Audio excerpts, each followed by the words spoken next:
सबको जय मसीह की। प्रभु यीशु मसीह के मधुर नाम से आप सबों को अभिवादन करता हूँ। फिर से परमेश्वर ने ये मौका दिया। पिछले 2 हफ्ता में शिल्पा के द्वारा और भाई राजू के द्वारा परमेश्वर आपके साथ बात किया होगा, मैं विश्वास करता हूँ। दोनों संदेशों के द्वारा आप आशीषित हुए होंगे।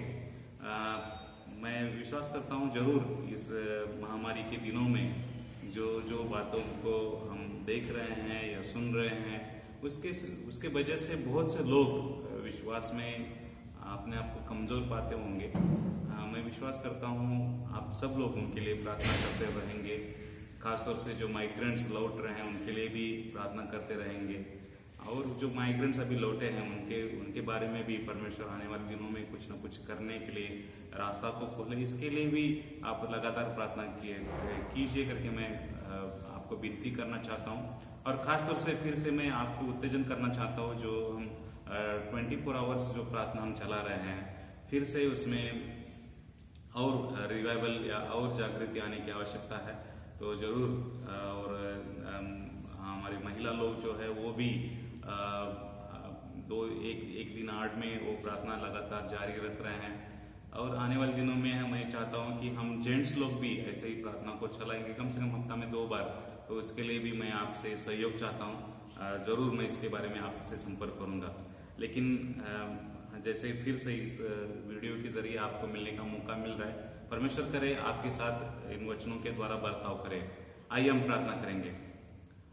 अनुग्रहकारी परमेश्वर यीशु मसीह के नाम से हम आपके चरणों में आते हैं। प्रभु जी धन्यवाद देते हैं प्रभु जी इस दिन के लिए। फिर से प्रभु जी ये समय हमें दिया ताकि हम आपके चरणों में बैठकर आपके वचन को सुन सके, आपके आवाज को सुन सके। प्रभु जी आप हमसे बर्ताव कीजिए। आपका आवाज को हम सुनना चाहते हैं। हमारे कानों को खोलिए और हमारी आंखों को खोलिए ताकि आपके वचनों में जो अद्भुत बातें हैं हमें दिखाई देने पाए। यीशु मसीह के नाम से मांगते हैं, आमीन। आज के दिन में मैं एस्तर की किताब से मैं आपके सामने कुछ वचनों को रखना चाहूँगा। जरूर एस्तर की किताब बाइबल में बहुत बार हम बहुत लोग सोचते हैं, इतिहासकार भी मानते हैं कि बाइबल में किताब क्यों आई, क्योंकि इसमें परमेश्वर का नाम कहीं पर भी नहीं है। एस्तर के पूरा किताब में परमेश्वर का नाम नहीं है। लेकिन एक अच्छी बात हम भारतीयों के लिए है, भारत का नाम इसमें 2 बार पाया गया है। तो अमेरिका का नाम बाइबल में नहीं है, इंग्लैंड का नाम बाइबल में नहीं है, लेकिन हमारे भारत का नाम बाइबल में पाया गया है। एक बहुत बड़ी उपलब्धि हम भारतीयों के लिए है। और मैं विश्वास करता हूँ एस्तर की किताब के द्वारा बहुत लोग कुछ बातों को सीखे होंगे। आज हम परमेश्वर के वचनों के द्वारा मैं कुछ बातों को आपके सामने रखना चाहता हूँ। सबसे पहली बात है, मैं 2 वचनों को आपके सामने पढ़ूंगा, क्योंकि दोनों वचन बहुत उसमें एक आम बात है या कॉमन बात है। वो 15 नंबर है, वचन 15 नंबर, 3रा अध्याय 15 वचन और 8वां अध्याय 15 वचन। मैं दोनों वचनों को आपके सामने पढ़ूंगा। 3रा अध्याय 15 वचन को मैं आपके सामने पढ़ रहा हूँ। यह आज्ञा शूशनगढ़ में दी गई और हरकारे राजा की आज्ञा से तुरंत निकल गए। राजा और हामान तो दाख मधु पीने बैठ गए, परंतु शूशन नगर में घबराहट फैल गई। और मैं अभी 8वां अध्याय 15 वचन को मैं पढ़ूंगा। तब मोर्दकै नीले और श्वेत रंग के राजकीय वस्त्र पहने और सिर पर सोने का बड़ा मुकुट धरे हुए और सूक्ष्म सन और बैंगनी रंग का बागा पहने हुए राजा के सम्मुख से निकला, और शूशन नगर के लोग आनंद के मारे ललकार उठे। दोनों वचनों में एक बात है कि यहाँ लिखिए, इस 3रा अध्याय 15 वचन के अंत में लिखा है शूशन नगर में घबराहट फैल गई, और 8वां अध्याय का 15 वचन का अंत में लिखा है कि और शूशन नगर के लोग आनंद के मारे ललकार उठे। जरूर अभी हम देखेंगे तो घबराहट जो है पूरा दुनिया भर में भरी हुई है। चाहे अमेरिका हो, चाहे इंग्लैंड हो, चाहे बहुत से जो देश जिनके बारे में हम सोचते हैं कि इन देशों में जाकर हम बसें, या जिनको हम सोचते हैं कि हमारे सपनों का नगर है, ऐसा हम सोचते हैं। ऐसे बहुत से लोग खासतौर से भारत से विदेश में भी चले जाते हैं। उन सारे देश जो है अभी घबराहट से भरे हुए हैं।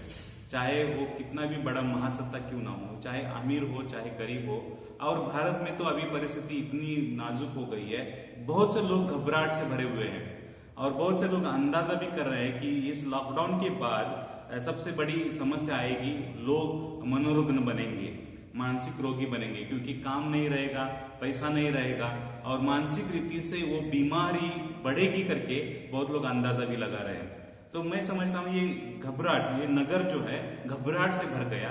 और 8वां अध्याय 15 वचन में लिखा है कि नगर आनंद से भर गया।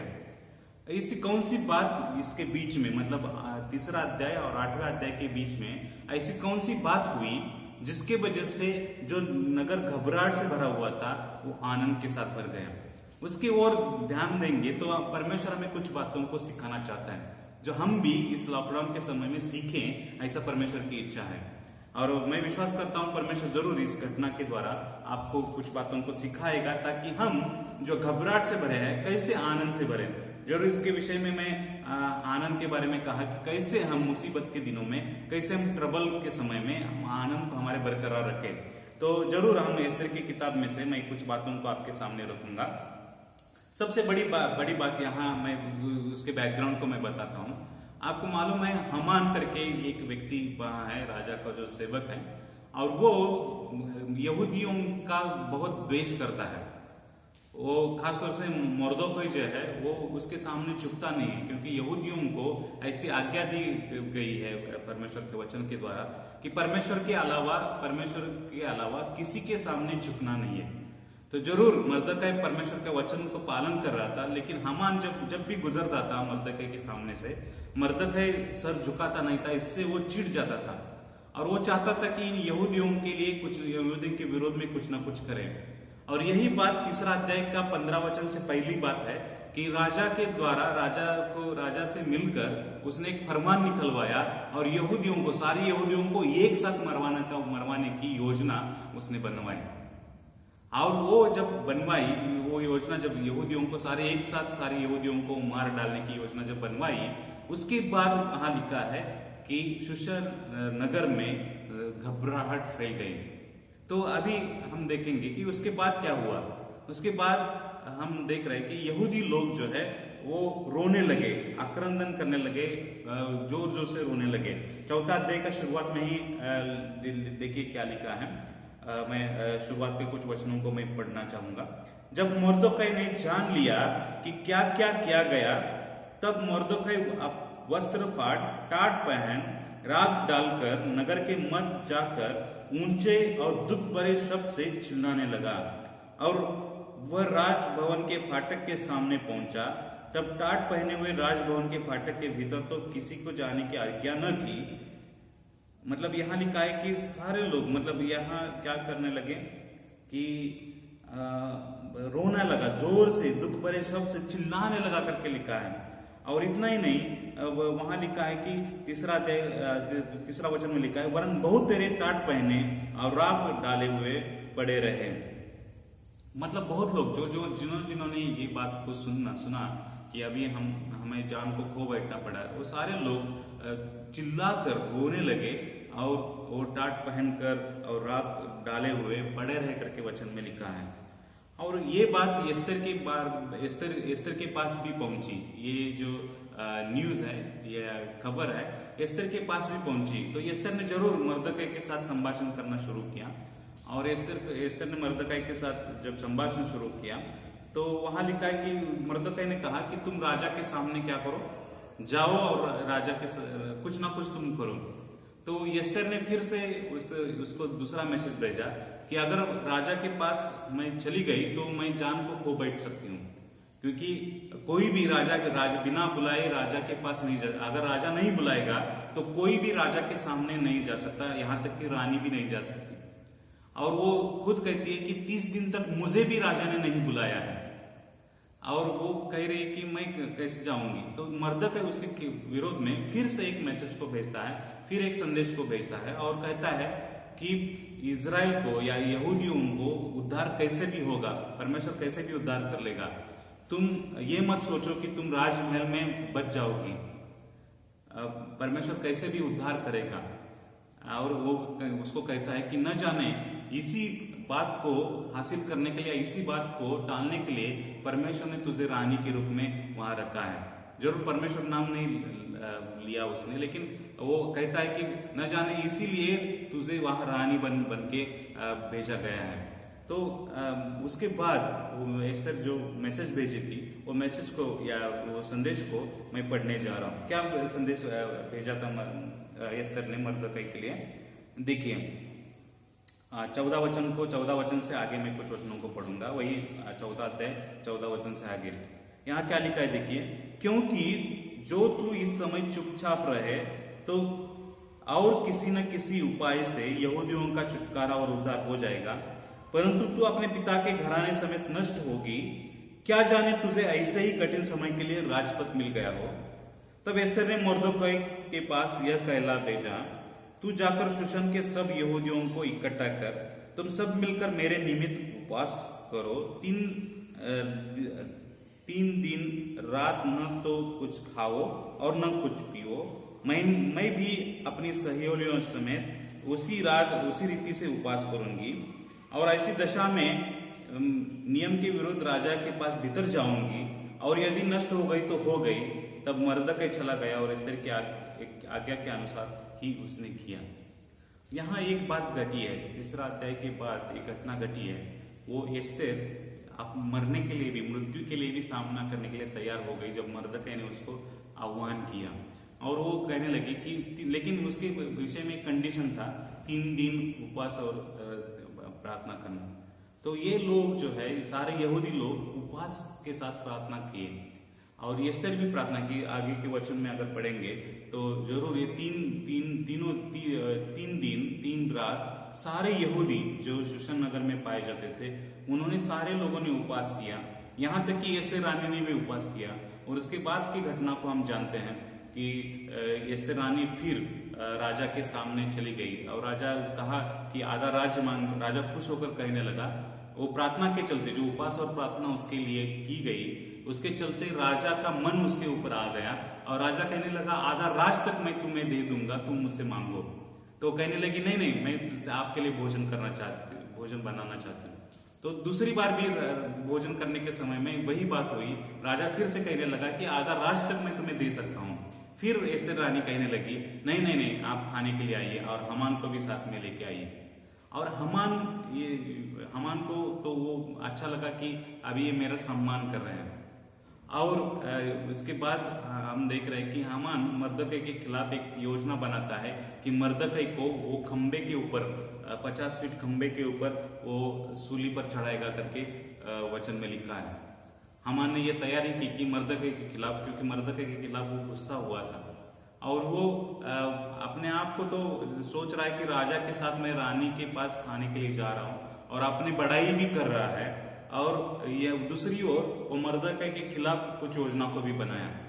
लेकिन परमेश्वर ने ऐसे अद्भुत बातों को बदला। जब हम उपवास और प्रार्थना करते हैं, हमेशा कुछ न कुछ बदलाव हो जाता है। मैं आप लोगों से विनती करूंगा, उत्तेजन करूंगा कि जरूर आप कुछ समय अलग कीजिए इन दिनों में, और उपवास और प्रार्थना के साथ परमेश्वर के सन्मुख आइए।